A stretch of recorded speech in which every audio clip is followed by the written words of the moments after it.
¿Cómo van? ¿Todo bien? ¿Bien todos? Daniela, hola, ¿cómo estás? Novedades, muchachos, algo que quieran saber, que les llame la atención.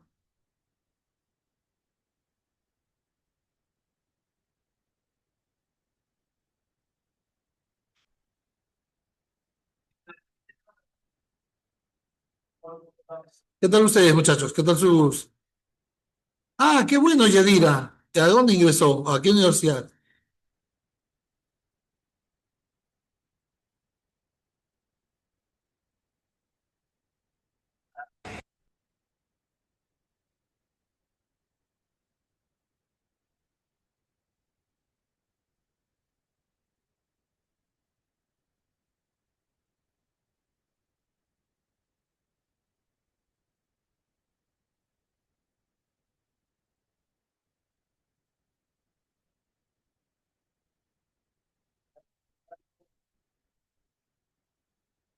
Qué bueno que ingresó a la universidad, qué chévere.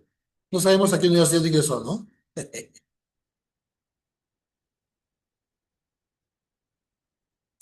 A ver, hoy vamos a ver un tema un poco pesado para muchos. Es un tema corto ya, pero para muchos se les hace pesado porque es mucho, no, mucha teoría, un poco abstracto. Entonces, ojalá que yo los pueda explicar bien. Ojalá que. Ah, el DJ Bruce. Ah, ya, qué bueno.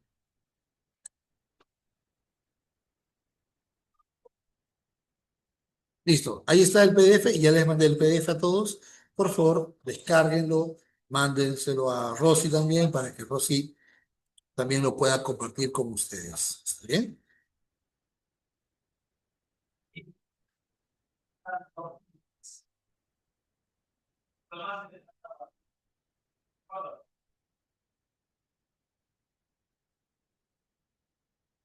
Entonces, bueno, vamos a ver. Vamos a ver, vamos a ver. Ah,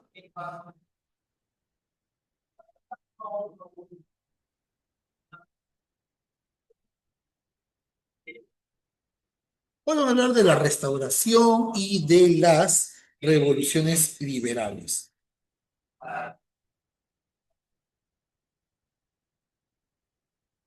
¿Ah? Hoy vamos a hablar de eso.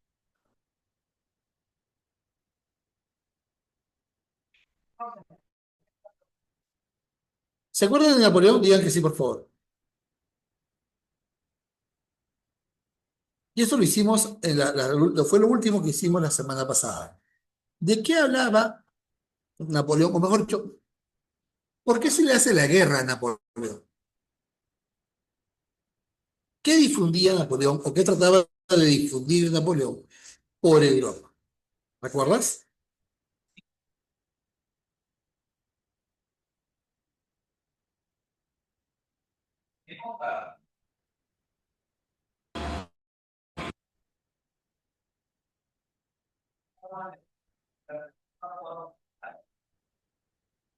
Napoleón busca difundir las ideas liberales, las ideas de la Revolución Francesa, ¿cierto? Y por eso es que se le hace la guerra a Napoleón. ¿Vamos bien hasta ahí? Vamos bien hasta ahí. Ok. Y cuando Napoleón es derrotado, los países vencedores de Napoleón van a restablecer, van a restaurar el absolutismo. ¿Está bien? ¿Lo tienes? Ok, aquí hay un problema. Lo dije mal. Restablecer el absolutismo, no. Restablecer, escucha bien, a las legítimas monarquías, a las monarquías que gobernaban antes de que llegara Napoleón. ¿Ahora se entiende mejor?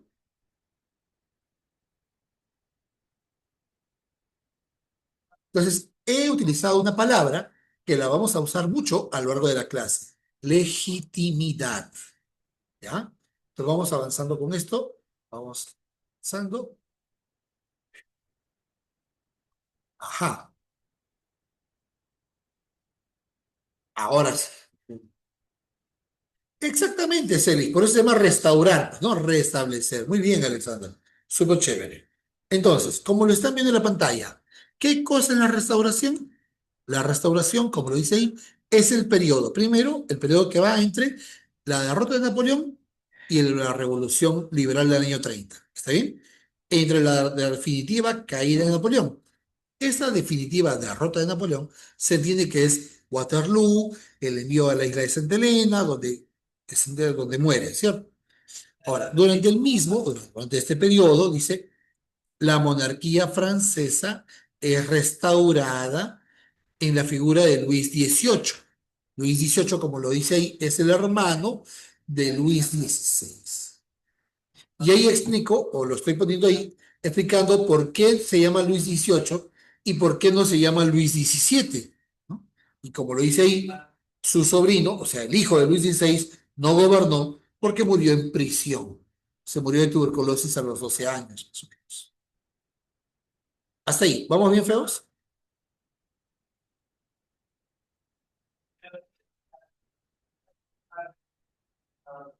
Genial.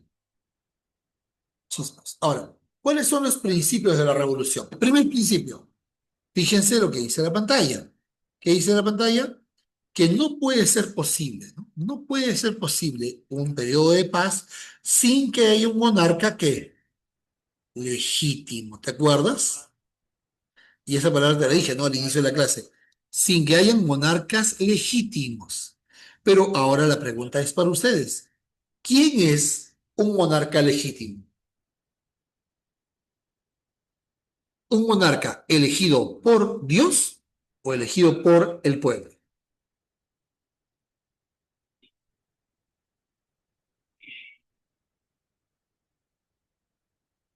¿Qué dirían ustedes?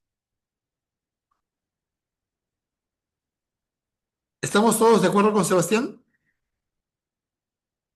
Por el mismísimo Diosito, como dice. ¿Estamos de acuerdo con Sebastián, con Alexander? Digan que sí, por favor. Entonces, si estamos de acuerdo con Sebastián, con Alexander, y estamos diciendo entonces que si el poder, que el rey es nombrado por Dios, a ese principio, recuerden que ustedes le vamos a llamar como providencialismo. ¿Se entendió? Entonces, para mantener la paz en Europa, es necesario que gobiernen los monarcas o los reyes legítimos. Y es un rey legítimo aquel que es nombrado por Dios, según el principio del providencialismo. ¿Súper claro? Súper claro. Luego, otro principio importante. Fíjense lo que dice acá.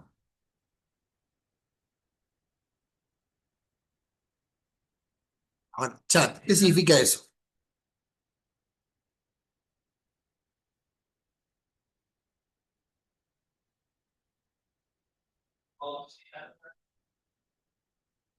¿Qué significa eso? Intervenir para restaurar cualquier monarquía. ¿Qué significa eso? En peligro por una revolución. ¿Qué significa eso? ¿Alguien que no sepa de lo que estoy hablando? Ya, ok, Cristian, vamos contigo. Ya, vamos a razonar con Cristian. Cristian nos dice que hay que evitar revoluciones. Cristian, ¿y cómo hacemos para evitar revoluciones?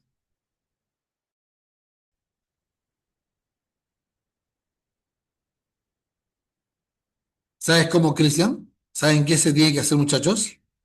Eso, invadiendo.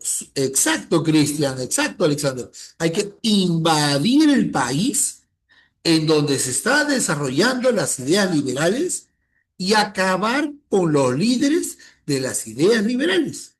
Acabar, no te digo arrestarlos, acabar. O sea, arrestarlos, deportarlos, asesinarlos, no importa. La idea es acabar con las ideas liberales. O como dice Yusel, silenciarlos. Exacto, Cristian. Se forma una alianza. Y como es una alianza para defender a las monarquías cristianas, a eso en un momento lo llamaremos, Cristian, la Santa Alianza, como dice Cudero. Bien, Cristian, bien, Kiara. Ahora sí, yo sé, ya está súper claro. Ahora vamos a entender por qué se llama Santa Alianza, ¿no? De dónde viene el nombre y todo eso. ¿Se va entendiendo o fue demasiado?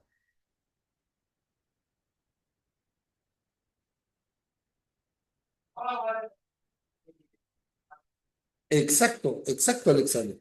Bien, ahora una pregunta, saliéndome del tema. Chat, en la actualidad, hoy, ¿algún país aplica este principio? No para restaurar monarquías, pero para evitar las ideas conservadoras.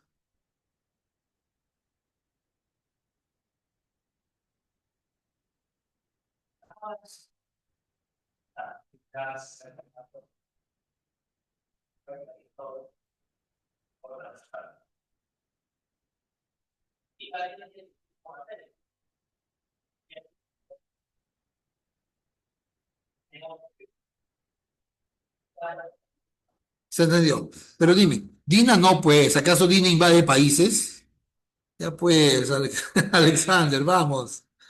¿Algún país lo tiene? Si me dices que sí, dime cuál.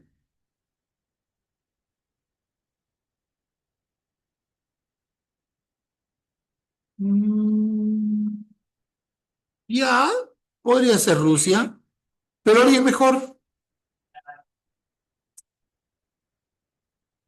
Alexander, ¿Rusia o Estados Unidos? Ah, ¿y por qué Estados Unidos?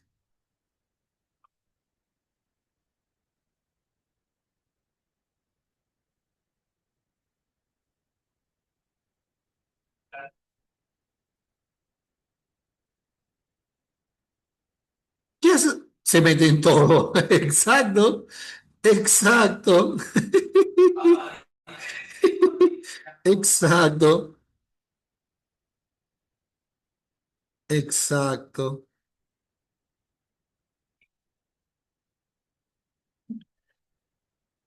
Y no piden invitación. Estados Unidos invade todo, ¿no? Pregúntale a la gente en Afganistán, a la gente en Irak, ¿cierto? Hoy Estados Unidos está cumpliendo o ejerciendo ese principio. Hasta ahí, ¿vamos bien o fue demasiado? Exacto, Derry, ¿no? Según ellos, van a llevar libertad, democracia, ¿no? Un poquito más si llevan al Capitán América también, pues, ¿no?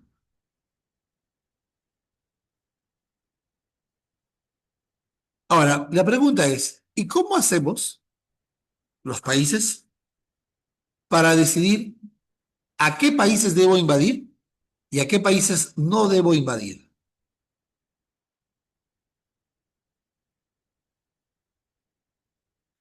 ¿Lo tomo de forma independiente o me tendría que juntar con los otros países y entre todos decidir aquí, exacto qué hará? Alianzas, o sea, alianzas, o sea, ¿qué hará? O sea, congresos, ¿o no? ¿Se entendió? ¿Qué hará Alexander, muchachos? Los congresos son los árbitros. O sea, ahí es en el congreso donde se decide qué se hace, a quién se invade y a quién no. Y esos congresos se van a dar en Europa. Y el principal congreso se va a dar en Viena. Háblame, chat, ¿cómo se llama eso?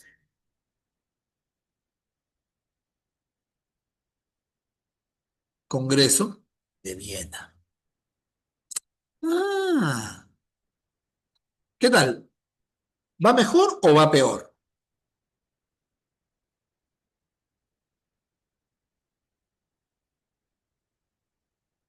Va mejor, más fácil que tu ex. Qué fuerte está eso.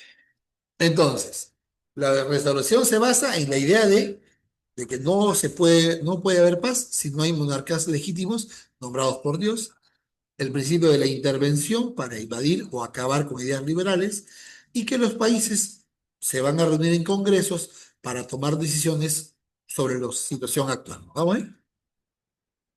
Siguiente, siguiente principio, chispas. Ahora, características de de la restauración. Primera característica, mida.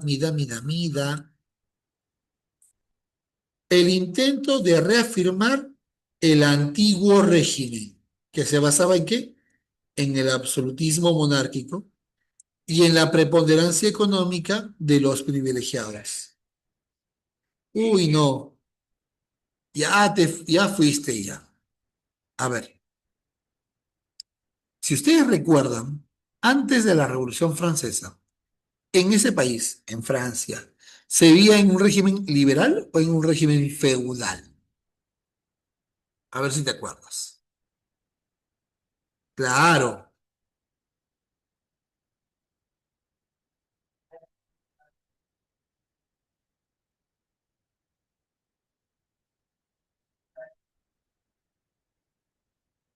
exacto,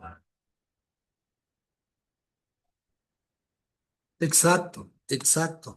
¿Por qué? Porque habían privilegiados y habían no privilegiados, ¿recuerdas?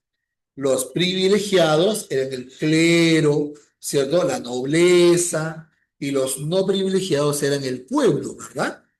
Entonces, ¿cuál es la principal característica de la restauración? Eso, ¿no? El intento de regresar al absolutismo monárquico y al dominio de los grupos privilegiados. ¿Vamos bien? Y eso tiene que ver, me parece, incluso me parece que hay una pregunta de la PRE que habla exactamente de eso, ¿no? De las monarquías absolutas. Me parece que hay una pregunta, no sé cuándo la vi, en estos días me mostraron una pregunta que habla exactamente de eso. Luego, ¿se entiende cuando digo creación de un ambiente contrarrevolucionario? Porque estoy en contra de la Revolución Francesa, ¿cierto? En contra de la Revolución Francesa, ¿verdad? Y mira lo que hace, lo que hace la restauración. Niega la limitación del poder, ¿cierto? De los monarcas e impedía la libertad de reunión y de expresión. O sea, la restauración restablece el poder ilimitado del rey. Su poder es absoluto, porque está por encima de todos. Y como su poder es absoluto, nadie puede criticar al rey. Por lo tanto, no pueden haber reuniones, no pueden haber mítines en donde la gente critique al rey. ¿Se entiende? ¿Y qué pasaría si hay mítines? ¿Qué pasaría si hay reuniones, protestas en contra del régimen? ¿Qué debería hacer el gobierno? Matarlos. Bueno, en principio atacarlos, ¿no? Reprimirlos. Ya, si se nos va la mano, bueno, pues cosas que pasan, pues, ¿no? Y sí, exacto, Luis, como Cuba, como las protestas en Rusia, o imagínate, Luis, imagínate que la gente salga a protestar en Corea del Norte. ¿Qué podría pasar si la gente sale a protestar en Corea del Norte?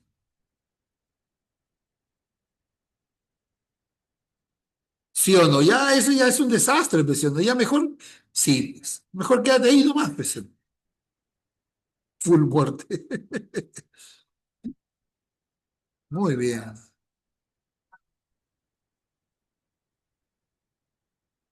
Hasta aquí entonces. ¿Todo claro?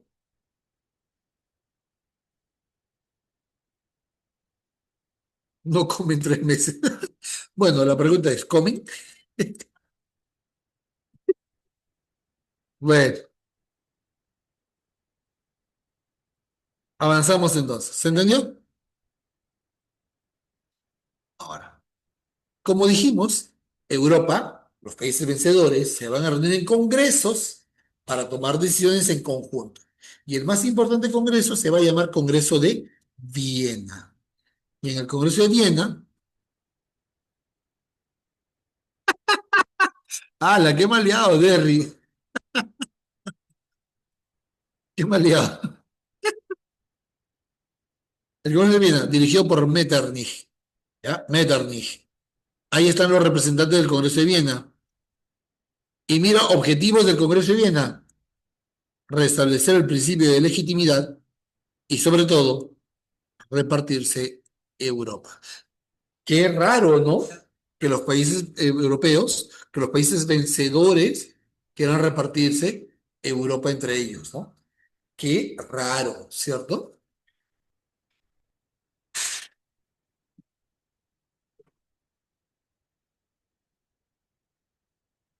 Siguiente.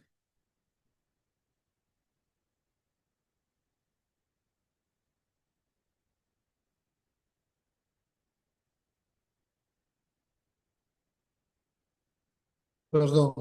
No sé qué le pasa a mi máquina. Está.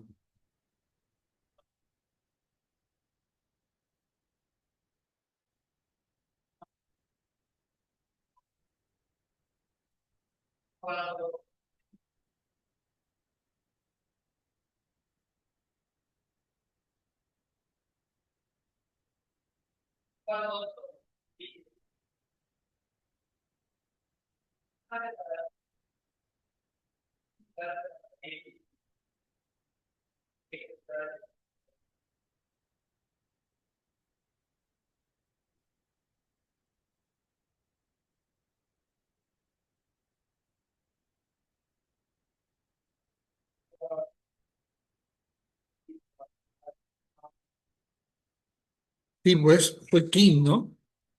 Kim nos está saboteando.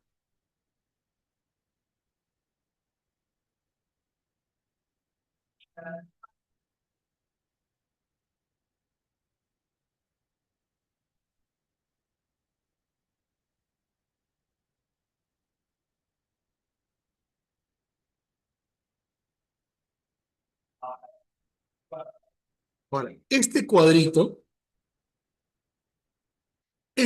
que está aquí en la pantalla, no sé qué harán ya, muchachos, no sé qué harán, pero este cuadro se lo van a meter en sus cabezas.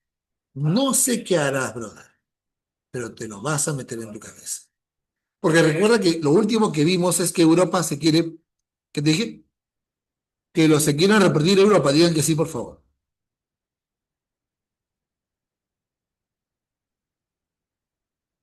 Exacto. Entonces, para repartirse Europa, los principales países europeos toman estas decisiones. A ver, lee. Mira Inglaterra. Mira Inglaterra. ¿Qué decide Inglaterra? Algo muy raro, ¿no? Porque Inglaterra, ¿qué cosa hace? No tiene ambiciones territoriales. ¿Qué significa eso? Que Europa no quiere, exacto. Europa solo quiere más. Y la pregunta es, ¿y por qué Inglaterra solo le interesa el dominio marítimo? ¿Por qué no le interesa Europa continental?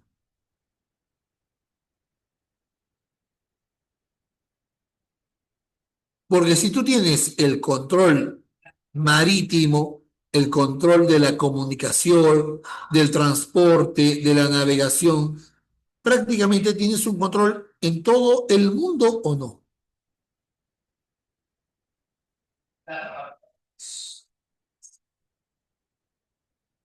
Exacto. Entonces ya Inglaterra está un paso más allá.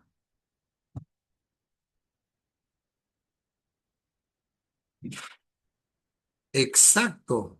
Eso explica por qué Inglaterra se convertirá en la primera potencia del mundo con las revoluciones industriales.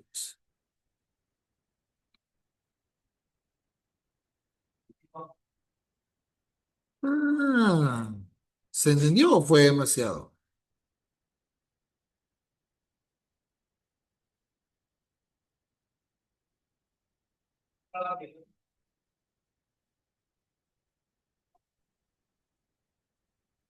Ahora, fíjense que controla Rusia. Perdón, perdón. Rusia controla Polonia, Rusia controla Finlandia, Francia, perdón, Austria recupera la zona de Lombardía. Ahora, fíjense acá. Austria controla Lombardía y el Véneto. Chat, una pregunta.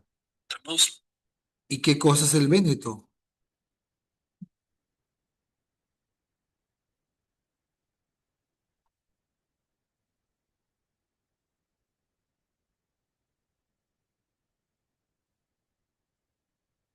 Ah, pero ¿a qué te suena, pues?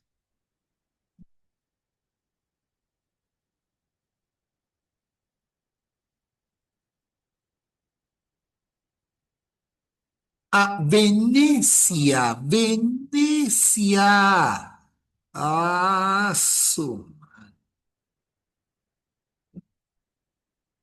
Entonces, Austria controla Lombardía y Venecia. ¿Ahora está mejor? Lombardía y Venecia. Ya. Entonces, Lombardía es el norte de Italia. Se entiende que Venecia también está al norte de Italia y Austria controla toda esa zona. ¿Lo tienes hasta acá? Lo tienes hasta ahí. Perfecto. Ya está, acuérdate, Lombardía y Venecia. El zona norte de Italia le pertenece a Austria. Luego, una pregunta más. ¿Las ideas liberales, las ideas revolucionarias, salen de Inglaterra o salen de Francia?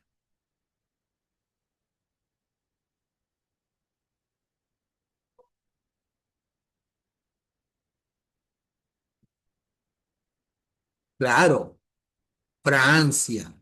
Y si ustedes fueran los países vencedores, ¿cómo haríamos para evitar que salgan las ideas de Francia? ¿Habría que tapar a Francia o no? Y para tapar a Francia, creamos países que rodeen a Francia. Países que sirvan de tapón a las ideas revolucionarias de Francia. ¿Me sigues hasta acá? Entonces, a esos países le vamos a llamar estados tapón. ¿Para qué se crean? Para evitar el posible expansión de las ideas liberales. Por eso se crea Holanda. Por eso se crea Bélgica. Para frenar la expansión de ideas liberales fuera de Francia. Estados tapón. ¿Lo tienes?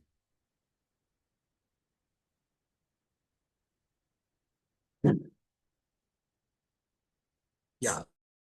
Otra vez, confía en tu cerebro. Voy a restaurar a las monarquías legítimas que gobernaban en Europa antes de la Revolución. Pero para restaurar las monarquías legítimas, ¿de qué estoy hablando? ¿Regalismo o providencialismo?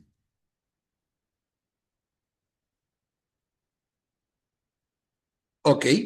Y para acabar con las ideas liberales en otros países, ¿qué deberían hacer los países de Europa, los países vencedores?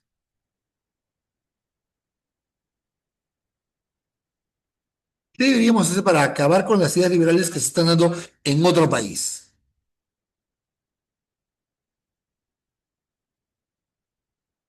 Y para suprimir los cristianos hay que intervenir o no. Entonces se promueve el intervencionismo, la legitimidad y los congresos. Álame, ¿cuál es el congreso más importante? Bien. Entonces, Europa, ¿se la reparten ellos o no? Sí. Esos países vencedores se reparten en Europa. Y ahí esto lo están viendo, ¿no? Rusia quiere Polonia y Finlandia, Austria quiere Lombardía y Venecia. Y una pregunta, ¿y qué cosas son los estados tapón? Uy, ya,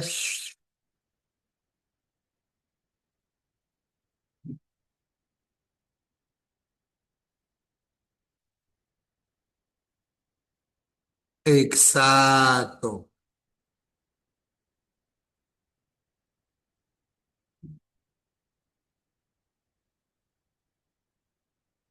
Muy bien, muy bien. Hoy sí saben, ¿ah? Parece que sí saben, ¿eh? Muy bien.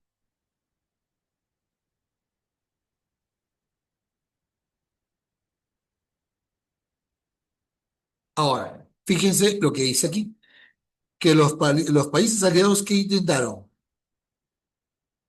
¿qué intentaron? ¿Para qué? ¿Por qué en América? ¿Por qué en América?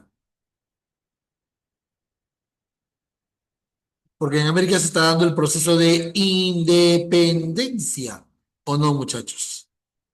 Claro. Para acabar con las ideas liberales, pues. Ah,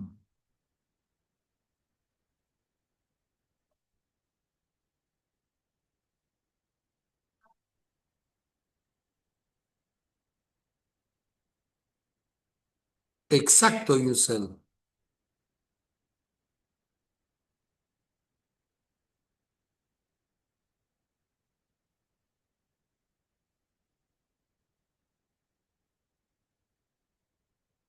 Muy bien. Ahora, la Santa Alianza. ¿Qué fue la Santa Alianza? Fue una alianza entre los países cristianos. Fíjense en lo que están leyendo. Fíjense en lo que están leyendo. Hay monarcas rusos, austriacos y prusianos. Y entre paréntesis, yo estoy mencionando la religión a la que pertenecen, ¿no? Los rusos son ortodoxos, los prusianos son protestantes, los austriacos son católicos, pero todos ellos son cristianos.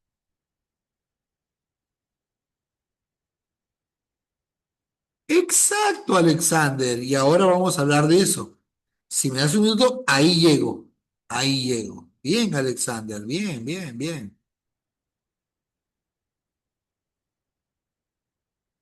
Hasta aquí. ¿Vamos bien o fue demasiado?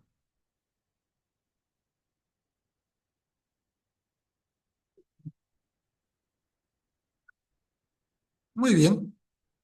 Vamos bien. Perfecto.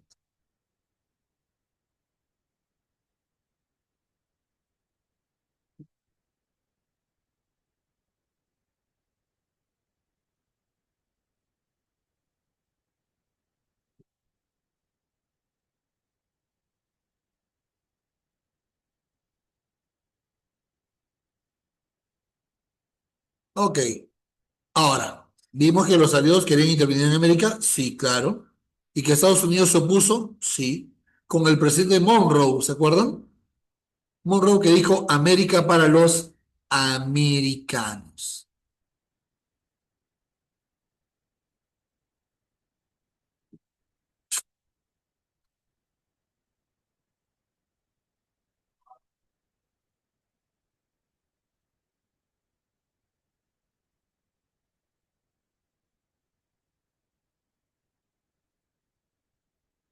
¿Lo tienes?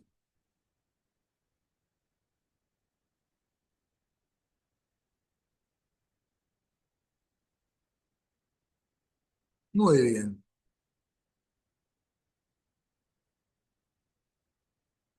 Muy bien. Genial. Ahora, fíjense lo que hace la Santa Alianza. La Santa Alianza invade en España. ¿Por qué interviene en España? ¿Por qué? A ver si te acuerdas. Napoleón invade España. Nombra a su hermano Pepe Botellas. Hasta ahí lo sabemos todos, ¿cierto? También sabemos que cuando Napoleón es derrotado, Fernando VII regresa al poder. Digan que sí, por favor.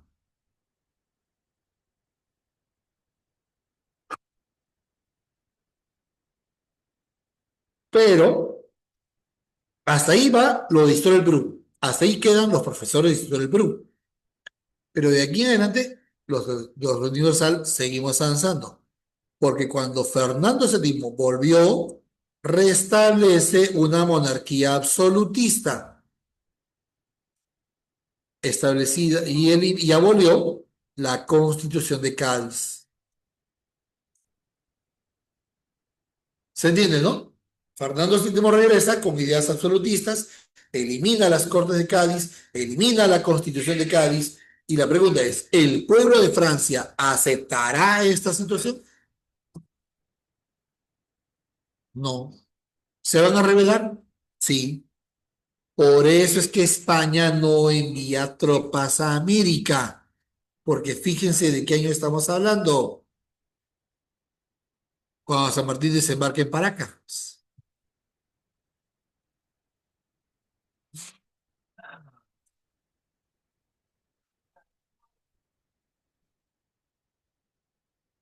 Ahora todo tiene sentido. Y en el año 20, ese coronel Riego se rebela, obligando al rey a jurar la Constitución de Cádiz, estableciendo una monarquía constitucional. Hasta ahí, ¿lo tienes?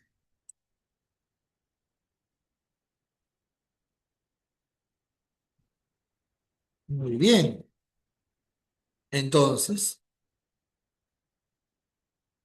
pregunta, pregunta. En Europa, o perdón, en España, ¿se está dando una revolución liberal o no? Y los países europeos, el Congreso y Viena, la Santa Alianza, ¿deben permitir que se desarrollen ideas liberales o no?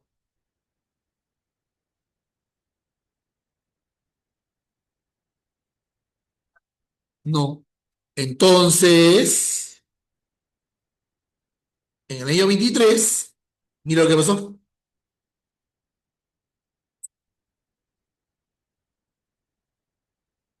Invade Francia y restablece el poder absoluto del rey. Mm. ¿Se entendió o fue demasiado? Ya, esto es demasiada información. Esto no está en tu libro, pero es bueno que lo tengas por si acasito. Como digo, esto no está en tu libro, pero ya ves, estamos en la mejor academia de la cuadra, ¿cierto? Entonces hay que meterle un poquito más de información, un poquito más de información. Siempre es bueno, ¿eh? Dale.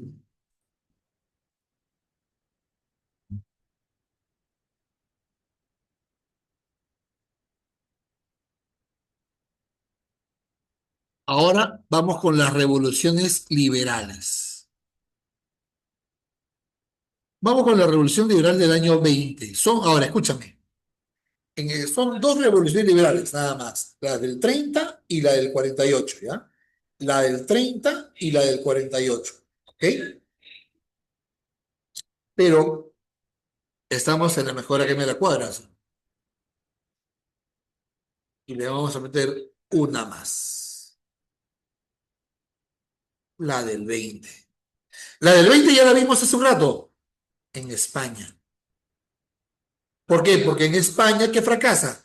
¿Qué dice aquí? En España fracasa la implantación de un sistema liberal debido a que intervienen los países europeos.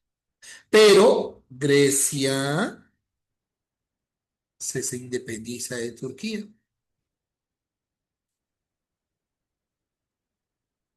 Hasta aquí. ¿Vamos bien?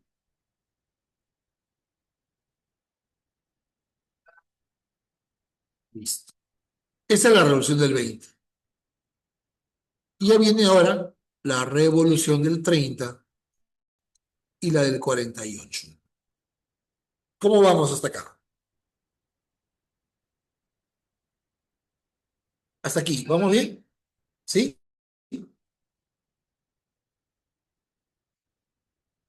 Voy a dejar de compartir por si acaso. ¿Ah? No te asustes. Estoy dejando de compartir.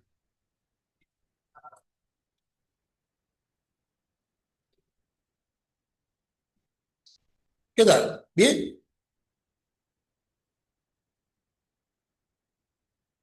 No se ve tan difícil, ¿cierto? Parecía un poco extraño, ¿no? Parecía un poco abstracto, tal vez.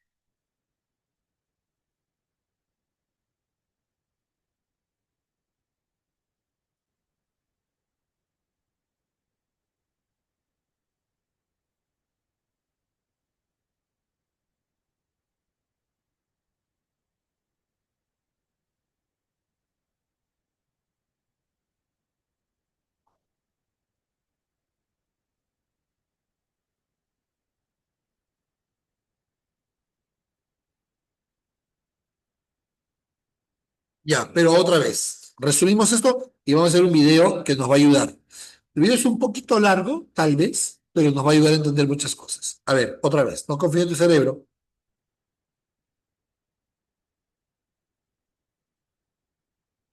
Restauración. ¿Qué voy a restaurar? ¿Restauro el absolutismo o restauro a las monarquías europeas destituidas por Napoleón?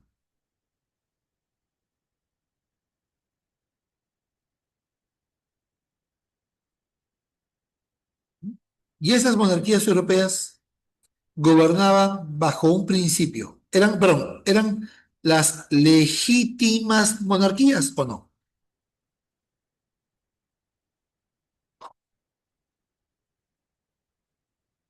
bajo el principio del providencialismo. Muy bien. ¿Y qué debían hacer estas monarquías europeas para acabar con la difusión de ideas liberales en Europa?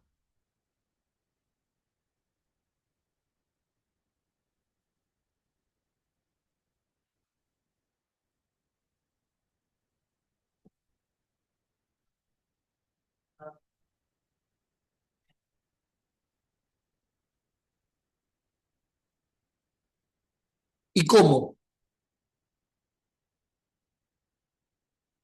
¿Y cómo decido, Alexander?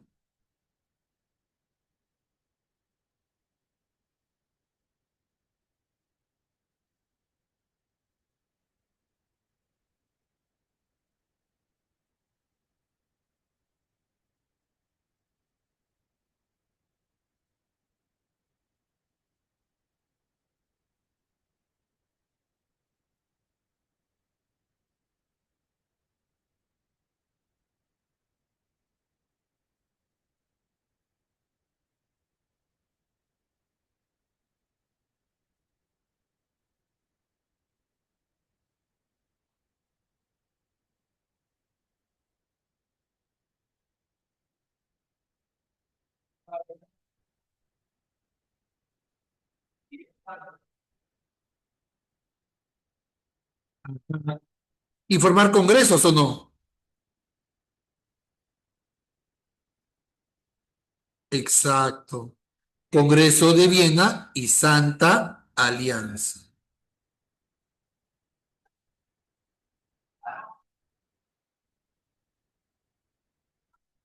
Exacto.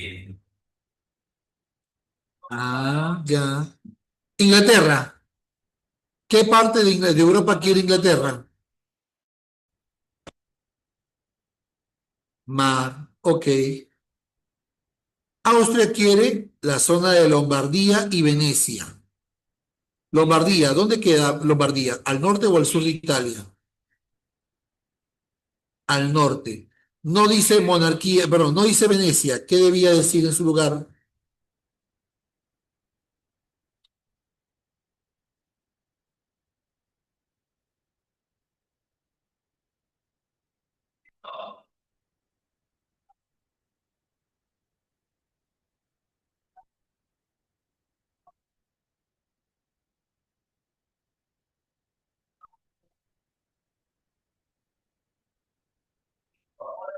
Véneto, muy bien.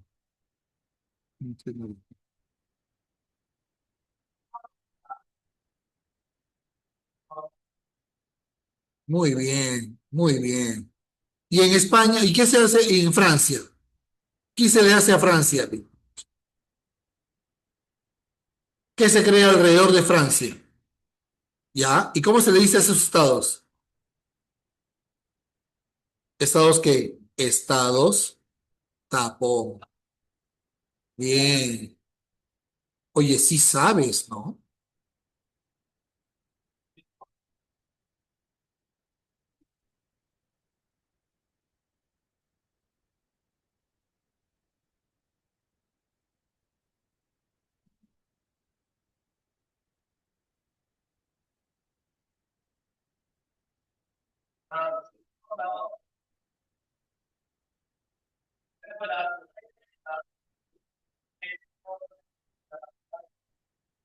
Muy bien, muy bien.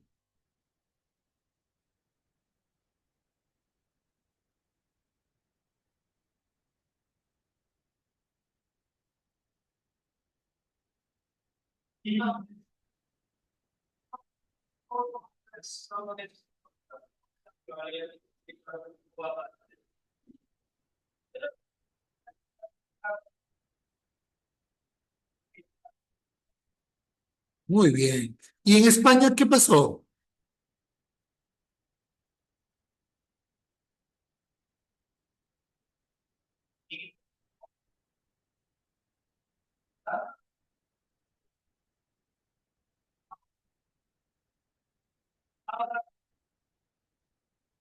Claro, muy bien, muy bien. ¿Y en España qué pasó? Vamos, ¿y en España qué pasó? Se produjo una revolución. A ver, el rey Fernando quiere restablecer la monarquía absoluta, ¿cierto? Y acabar con las cortes de Cádiz. Pero se rebelan en contra del rey. ¿Y Europa quién apoya? ¿A los que se rebelan o al rey?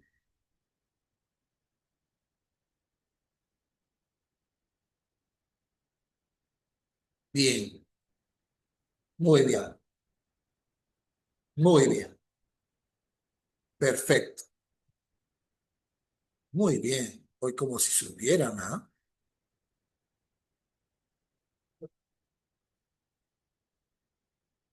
Muy bien.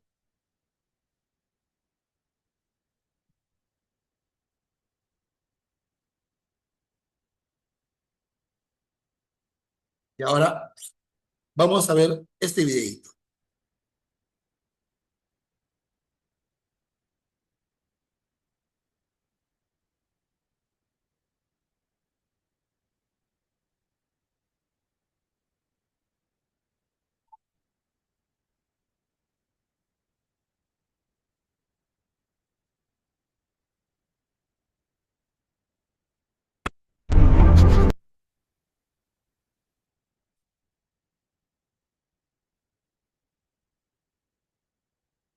¿Se escucha?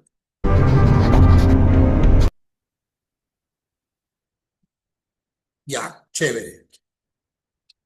Vamos.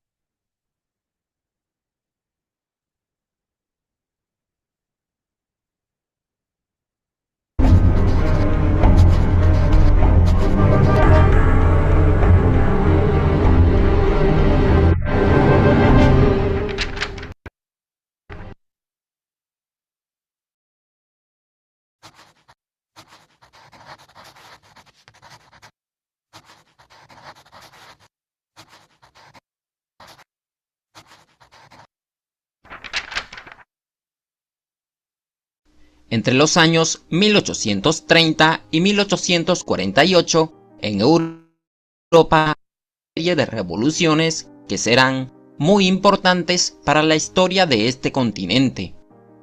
Estas revoluciones fueron conocidas como las revoluciones liberales.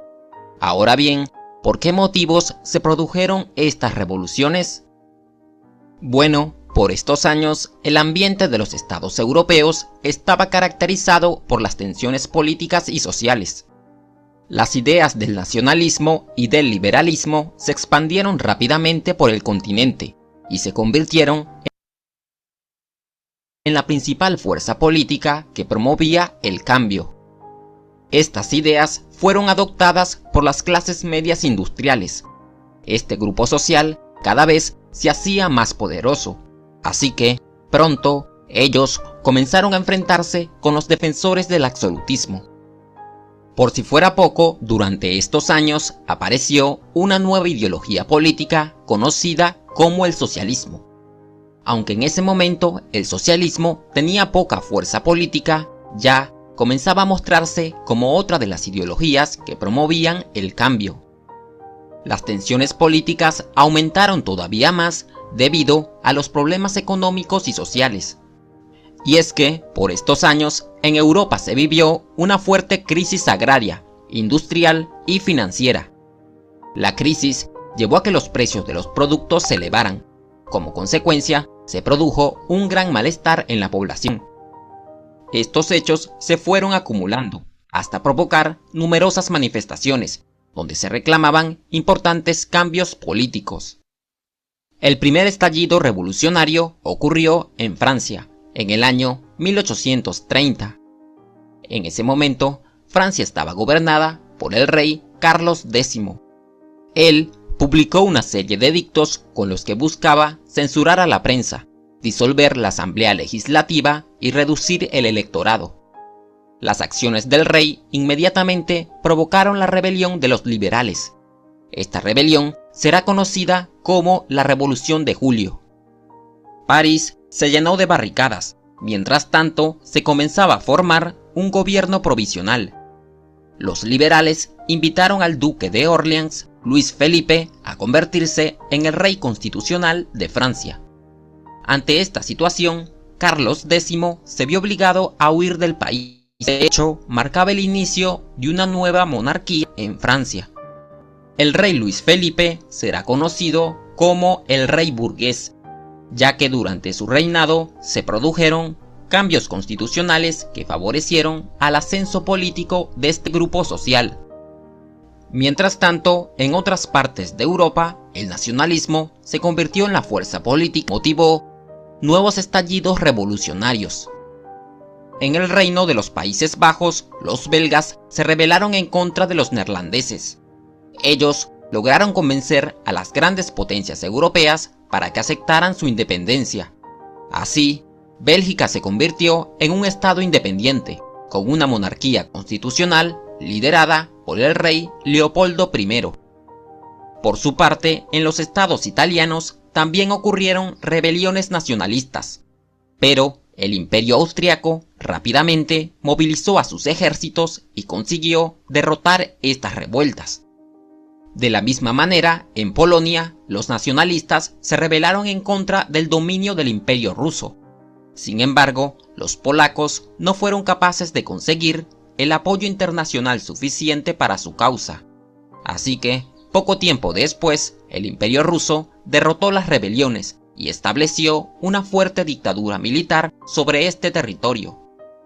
Así, terminaban las primeras manifestaciones nacionalistas y liberales por Europa. Pero, tiempo después, alrededor del año 1848, se produjo una segunda ola de revoluciones. Nuevamente, las rebeliones iniciaron en Francia. Allí, una severa crisis económica produjo un enorme malestar social. Además, los casos de sobornos y corrupción habían desprestigiado al gobierno de Luis Felipe. Por eso, cada vez más personas se oponían a su gobierno. Los distintos grupos liberales se unieron y utilizaron los banquetes políticos para manifestarse en contra del gobierno.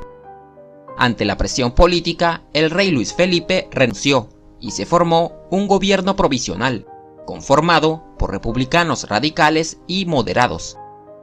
El gobierno provisional ordenó la formación de una Asamblea Nacional Constituyente, donde se elaboró una nueva constitución. La constitución fue aprobada en noviembre de 1848.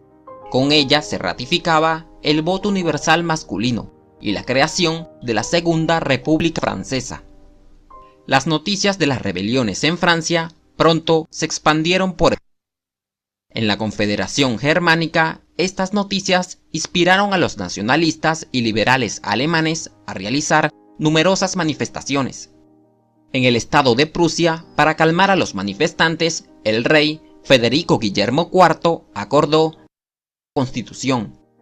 De esta manera, Prusia se convirtió en una monarquía constitucional. Este hecho será muy importante, ya que, con el paso del tiempo, Prusia será el estado que lidere el proceso de unificación de Alemania.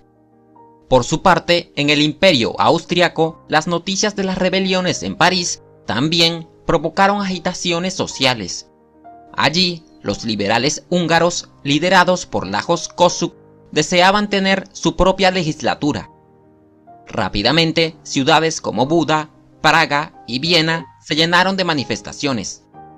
Gracias a estas manifestaciones se convocó una Asamblea Nacional Constituyente para elaborar una constitución liberal. A los húngaros se les permitió tener su propia legislatura, su propio ejército nacional y tomar el control de su política exterior. Sin embargo, poco tiempo después, el nuevo emperador de Austria, Francisco José I, trabajó vigorosamente para restaurar el orden en el imperio. Él, gracias al apoyo del ejército ruso, consiguió ponerle fin a la revolución húngara. Por otra parte, en los estados italianos, los nacionalistas y liberales también organizaron numerosas rebeliones. La primera en el reino de las dos Sicilias, al sur de Italia. Desde allí, las rebeliones se fueron expandiendo hacia el norte de Italia. A medida que las rebeliones se expandían, los gobernantes de los estados italianos se vieron obligados a aprobar constituciones liberales. Al norte de Italia, en el reino lombardo-veneto, la población se rebeló en contra de la dominación austriaca. En medio de esta situación, el rey de Cerdeña, Carlos Alberto, asumió el liderazgo de la lucha contra los austriacos. Sin embargo, poco tiempo después, los austriacos consiguieron derrotar estas rebeliones. Con esta derrota, en la mayoría de los estados italianos, las constituciones liberales fueron eliminadas. El único estado que conservó su constitución fue el Reino de Cerdeña. Por eso, más adelante, este estado será uno de los que lidere el proyecto de unificar Italia. Y así fueron las revoluciones liberales de los años 1830 y 1848. A pesar de que muchas de estas revoluciones terminaron.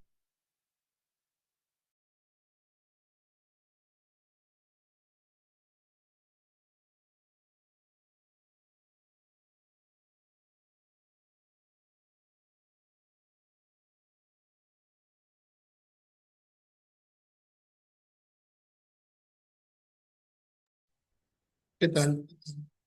¿Se entendió ahora mejor?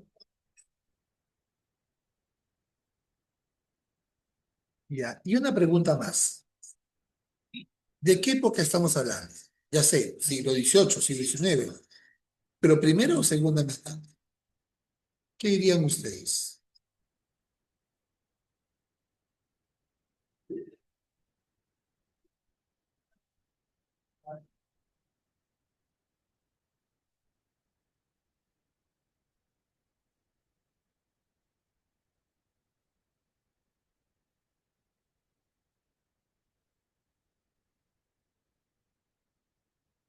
¿Segura? ¿Seguro? ¿Seguro, Alexander? ¿Seguro? 1830, 1848. ¿No es? Ah, primera. ¿Y eso qué será en literatura? ¿Cómo se llama eso en literatura?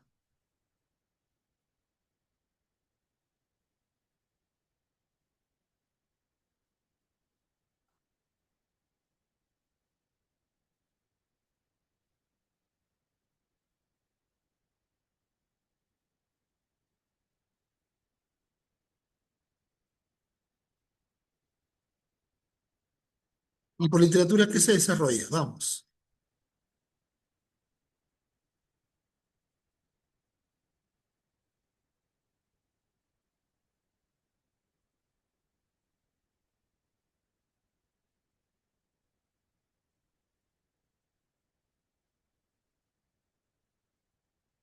¿Realismo? ¿Seguro, Alexander?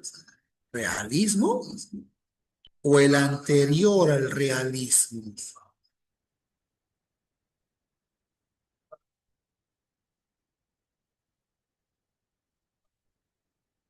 ¿Cuál es la corriente literaria que es anterior al realismo?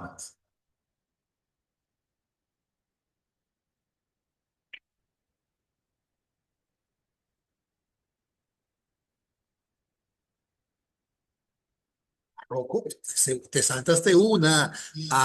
Ahora sí. Romanticismo, pues. El Sturm und Drang. ¿Te acuerdas? Goethe. ¿Y se acuerdan de esto?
Eso también es romanticismo.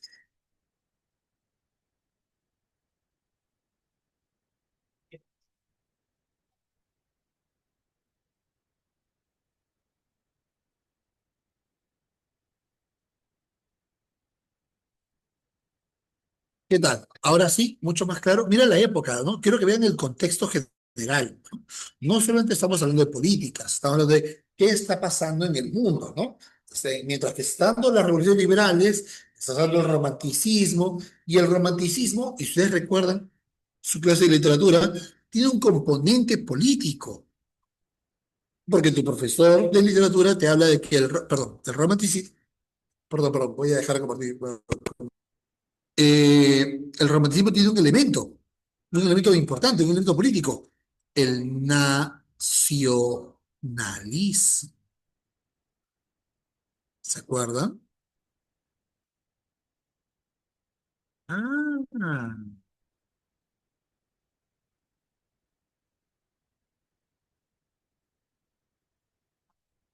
ahora sí,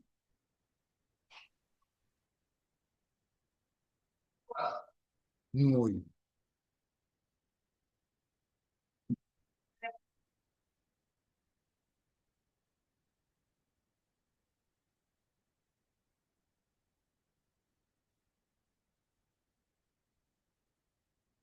muy bien. Entonces, vamos ahora con la Revolución del 30. Creo que ya está muy claro, pero igual espero que el video les haya parecido interesante y más que interesante les haya ayudado a entender mejor algunas cosas, ¿no? Todo inicia cuando Carlos X, ¿no? Carlos X gira hacia el absolutismo, ¿no? Cuando Carlos X vuelve a establecer ideas absolutistas a través de las famosas ordenanzas de San Cloud, aunque también se le llama ordenanzas de julio, porque se dan en el mes de julio. Y esas ordenanzas o leyes, ¿no? Miren ustedes lo que establece: censura de la prensa, disolución de la Cámara y limitación del derecho al voto. O sea que solo pueden votar uno, hombres mayores de 25, profesionales, dueños de propiedad y encima casados. Pregunta, ¿quiénes cumplen con esos requisitos? ¿Todos o todos los nobles? Evidentemente, todos los nobles, pues. Entonces, estás permitiendo que solo los nobles voten. Y obviamente los nobles solo votan por otros nobles. Entonces, estás yendo en contra de las ideas liberales, evidentemente.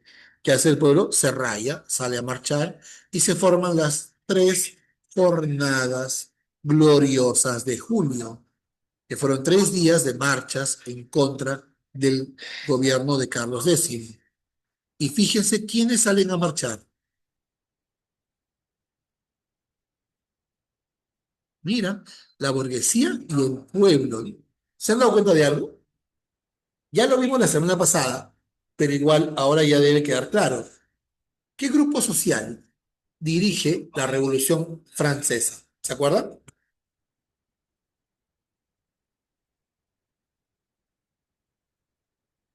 Ajá. Y la burguesía se separa del pueblo, ¿te acuerdas? Se separa del pueblo.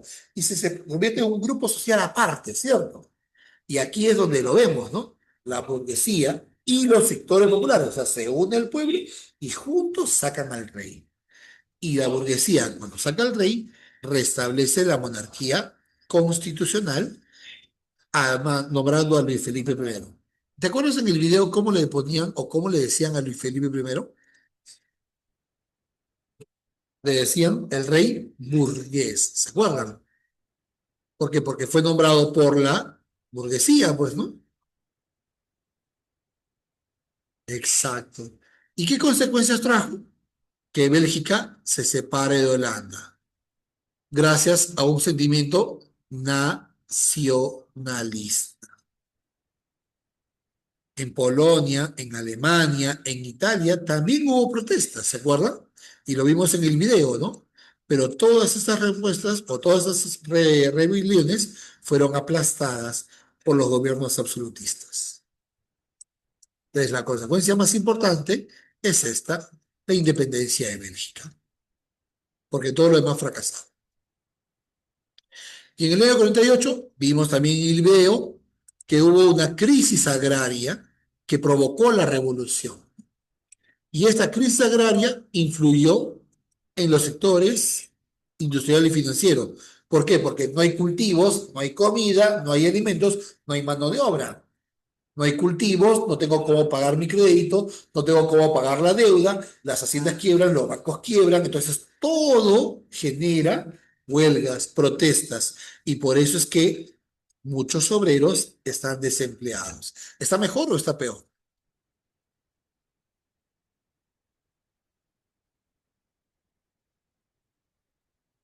Está mejor. Y aquí es donde el rey burgués es destituido y se acaba. El pueblo ya no quiere más reyes y se establece la República Francesa, ¿no? Cosa acá en el video. La insurrección, ¿no? Abdica Luis Felipe y se proclama la Segunda República. Y miren lo que se establece, ¿no? Lo que habíamos hablado y vimos en el video. Sufragio universal masculino, libertad de prensa, libertad de asociación y derecho al trabajo. Ahora, hasta aquí es lo que se enseña normalmente. Hasta aquí es lo que todos enseñamos en todas las academias. Pero San Marcos, hace un año, hizo una pregunta muy maleada sobre el Segundo Imperio Francés. Y normalmente eso no se enseñaba, porque no venía. Pero San Marcos se malió y puso una pregunta de este tema hace un año. Eso que nos obliga a estudiar un poco más. Eso significa que la persona que hizo la pregunta sobre el Segundo Imperio Francés tiene lentes. ¿O no, José? Tiene lentes. Es una basura, brother, una basura.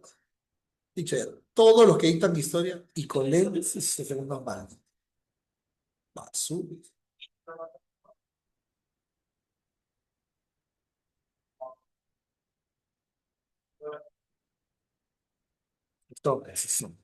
Entonces, ¿qué pasó en la Segunda República Francesa? El presidente era Luis Napoleón Bonaparte, pero él, en el año 52, ¿qué hace? Se proclama emperador. Y cuando se proclama emperador, se hace llamar como Napoleón III. Y surge el Segundo Imperio Napoleónico. Y al surgir el Segundo Imperio Napoleónico, se van a dar una serie de hechos importantes. Napoleón III, por ejemplo, invade México. Mira, invade México, brother. Invade México, participa de la unificación italiana, aquí lo dice, participó de la guerra de Crimea, invadió México, y esto es lo que San Marcos preguntó sobre la invasión francesa a México durante el Segundo Imperio Francés. Pero ahora toca aprender un poco más. Y se han dado cuenta, ¿no? Que le he puesto bastante teoría a este PDF, ¿no? Se han dado cuenta de eso. Bueno, como creo que ya la lógica, creo que ya todos bueno, todos conocen mi lógica, ¿no? O sea, ¿qué pasa con el chico de alumno de clase virtual que no está en clase? Ya, recibe el PDF, pero ¿qué pasa si el PDF solo tiene frases? ¿O qué pasa con el chico que recibe el PDF pero solo tiene imágenes? ¿No?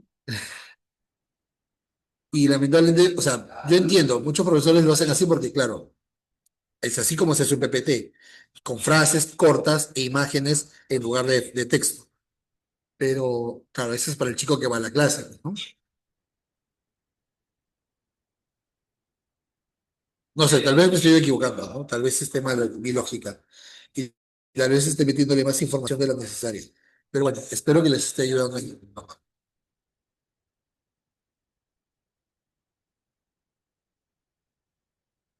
¿Qué tal? ¿Bien?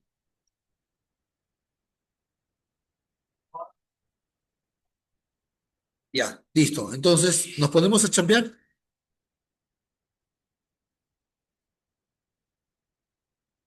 Listo. Ok, voy a apagar mi cámara, voy a descargar el material y lo voy a compartir para que ustedes vayan chambeando. ¿Listo? Vamos.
A ver, te ayudo con la número uno, ¿ya? Te ayudo con la número uno, aunque tal vez la hayas podido hacer, pero mejor te lo explico yo de una vez, porque es súper maleado, ¿no? Nunca hemos hablado de Burke y de pronto ya se malearon con Burke. ¿Quién será Burke? A ver, Burke es un pensador conservador, ¿no? Ahí lo dice, ¿no? Definieron el conservador Edmund Burke. Un conservador se basa en la tradición, ¿cierto? Se basa en la tradición, en el respeto a las instituciones, a las leyes. Y un conservador, ¿qué querrá? ¿Un cambio gradual o un cambio violento de la sociedad? ¿Qué dirían ustedes?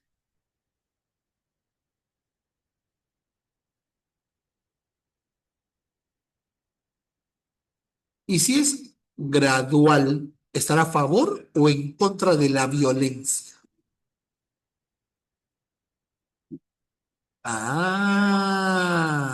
Entonces, ¿qué propone Edmund Burke? Rechazar la violencia revolucionaria.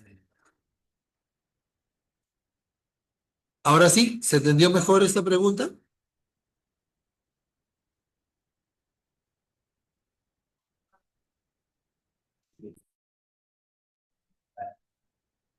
A ver, sí, pueden ir champeando las demás.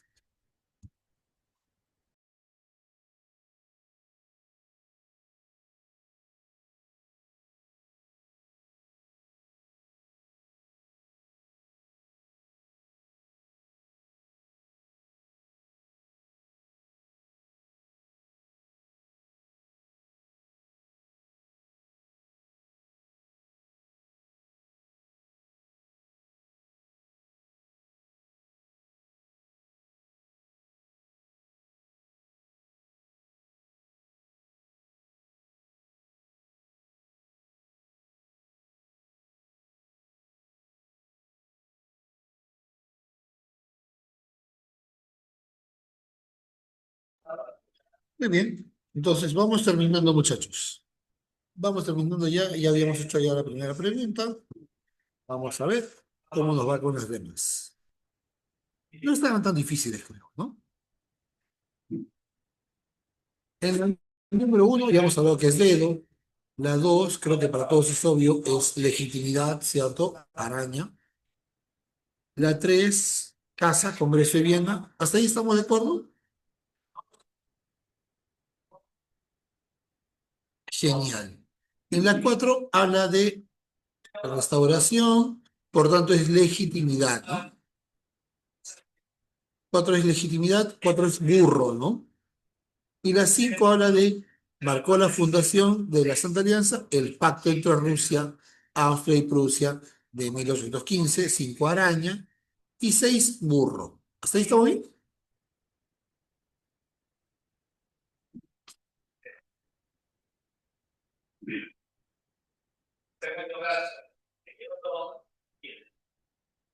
Ya, y las siete nos hablan de que la Santa Alianza fue una expresión contra el intento conservador, una expresión del conservadurismo.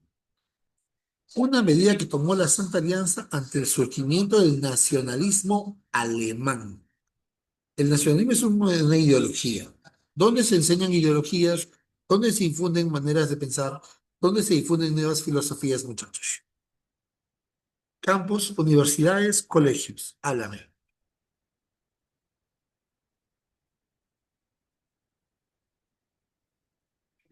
Ah, claro, entonces para acabar con el nacionalismo alemán, debo censurar o reprimir a las universidades alemanas. Clave enano. Bien. La 8. La 8 nos habla de principios del liberalismo. Vamos. El liberalismo creo que es obvio, libertad individual, ¿cierto? 8 araña. La 9 el liberalismo que defiende la libertad, la igualdad, el respeto ante la ley y la división de los poderes del Estado. La 9 es dedo. La 10 que provocó la revolución del 30 ya sabemos, fueron las ordenanzas de julio, ¿cierto? Las ordenanzas de julio. Las ordenanzas de Saint Cloud. 10, araña. 11, ¿qué consecuencias trajo la revolución del año 30 en Francia? En Francia se estableció una monarquía de tipo constitucional, ¿cierto? 11, araña. 11, chispas. Bueno, 11 araña. La 12. Relacionamos acá. A ver, Carlos decimos aplicación, ya. Sería 1C, ¿verdad? 1C, 1C. ¿Qué más sería? Mi Felipe Orleans, 1C, 2B, ¿es correcto? 1C, 2B. Pero la clave debería ser araña. Araña. Qué bueno. Y la 13, ¿qué marcaríamos en la 13, muchachos?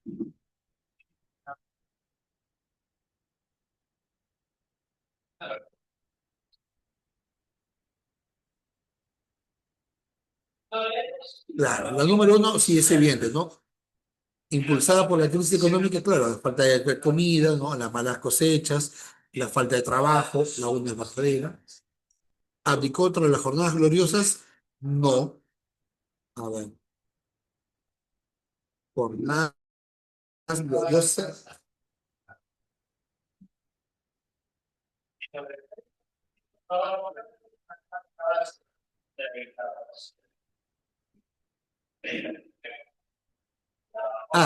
Jornadas revolucionarias, perdón, estoy viendo jornadas gloriosas, estoy pensando en otra cosa.